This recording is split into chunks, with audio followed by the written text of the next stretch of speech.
মূলত অন্যায় করেছে আমাদের কন্টেন্ট নিয়ে, সে তার পিছনে না করে উল্টো আমাদের নামে সে মনে করেন মানহানি মামলা। আরিফ ভাই পাইনি, আরিফ ভাই শেষ।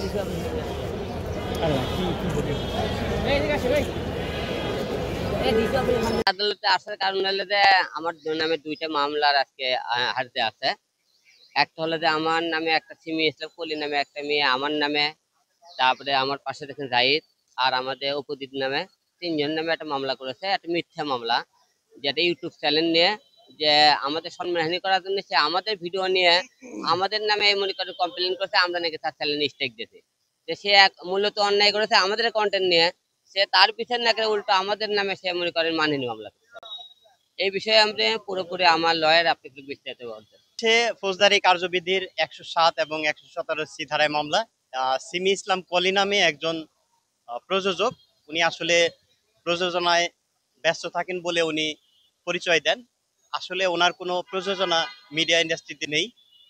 উনি একটা মিথ্যা মামলা করেন আমাদের বাংলাদেশ চলচ্চিত্র অঙ্গনের নিয়মিত অভিনেত্রী অপু বিশ্বাস, সেই সাথে আমাদের জনপ্রিয় কন্টেন্ট ক্রিয়েটর, আপনারা সবাই যাকে চিনেন, যাকে ভালোবাসেন, আমাদের হিরো আলম সাহেব, এবং সেই সাথে আমাদের অপু বিশ্বাসের মিডিয়া ম্যানেজার, অত্যন্ত সফলতার সহিত এবং মিডিয়া ম্যানেজমেন্টের কার্যক্রমগুলি উনি পরিচালনা করে থাকেন। টানা তৃতীয়বার অর্জন করেছে দেশের সেরা সুপার ব্র্যান্ড স্বীকৃতি বসুন্ধরা টিস্যু।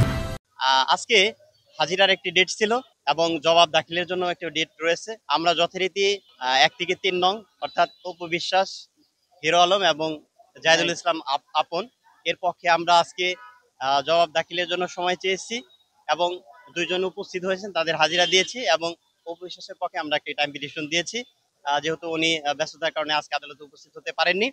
এবং আজকে আমাদের কার্যক্রমটা এখানে আমরা প্রপারলি নিয়েছি এবং আদালত পরবর্তীতে বদলিজনিত কারণে চার্জের কোর্ট হওয়ায় পরবর্তী ধার্য তারিখ করবে, সেখানে আমরা আমাদের জবাব শুনানি করবো এবং শুনানি অন্তে আমরা বিজ্ঞ আদালতকে আমাদের যে ডিফেন্স রয়েছে এবং মামলাটি নথিজাত করবার জন্য যে সমস্ত প্রক্রিয়া রয়েছে আমরা আমাদের সাবমিশনে সেগুলো বলবো বিজ্ঞ আদালত।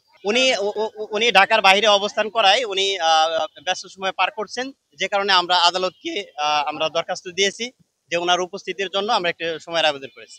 পরবর্তীতে দিন ধার্য হবে, সেই দিনে আমরা যথারীতি হাজিরা দিয়ে আমরা মামলাটি নথিজাত করবার জন্য, মামলাটি খারিজ করবার জন্য যে প্রসিডিওর আছে, আমাদের দালিলিক যে আমাদের কাগজপত্র আছে সেগুলো দাখিল করবো এবং আমরা আমাদের সাবমিশনে আদালতকে কনভিন্স করার চেষ্টা করবো, সেই আলোকে আদালত আদেশ দেবে। জি, অবশ্যই উপস্থিতি লাগবে এবং সেই ক্ষেত্রে আমরা আমাদের তার উপস্থিতি মাধ্যমেই আমরা আমাদের জবাব শুনানিটা করবো। প্রথমেই আপনাদের ধন্যবাদ জানাচ্ছি। ভারী নিবে না।